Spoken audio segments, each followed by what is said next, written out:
আগে কথা ছিল পিসি নাকি সমস্ত একাদশ ও দ্বাদশ শ্রেণীর ছাত্রছাত্রীদের একটি করে ট্যাব দেবেন, কিন্তু এখন সিদ্ধান্ত নেওয়া হয়েছে ট্যাবের বদলে 10,000 করে টাকা দেওয়া হবে। যে আমরা প্রত্যেক 12 ক্লাসের যারা স্টুডেন্ট আছে এবং মাদ্রাসার 12 ক্লাসের তাদের আমরা 10,000 টাকা করে তাদের অ্যাকাউন্টে ডাইরেক্ট দিয়ে দেবো। তারা তাদের মতো তারা কিনে নেবে, কারণ আমরা যেহেতু পাচ্ছি না, মার্কেটে অ্যাভেলেবেল নয়। পিসির এটা আর একটা নির্বাচনী চমক। বুঝতে পারলেন না তো? একটা ছেলে যার বাড়িতে নুন আনতে পান্তা ফুরোয়, সে 10,000 টাকা দিয়ে ট্যাব কিনবে না। এই লকডাউনের বাজারে সেই টাকা আসলে তার পরিবারের ভোট কেনার জন্য।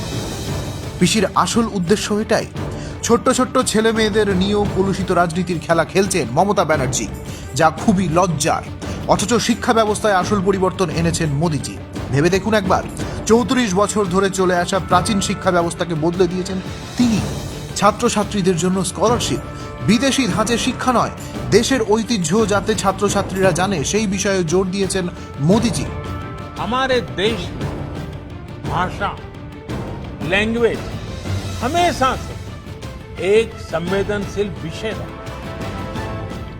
इसी एक बड़ी वजह है कि हमारे यहाँ स्थानीय भाषाओं को अपने हाल पर ही छोड़ दिया, उसे पनपने और आगे बढ़ने का मौका बहुत कम मिला। পাশাপাশি দেশের অনগ্রসর শ্রেণীর ছাত্রছাত্রীরা যাতে অর্থনৈতিক সুবিধা পায় তারও ব্যবস্থা করেছেন মোদিজি। ফলে শিক্ষার নামে ভোট ব্যাংক বৃদ্ধির যে খেলায় তৃণমূল মেতেছে তা খুবই লজ্জার। অন্যদিকে মোদিজির নেতৃত্বে বিজেপি একমাত্র পারে শিক্ষাক্ষেত্রে প্রকৃত উন্নয়ন করতে।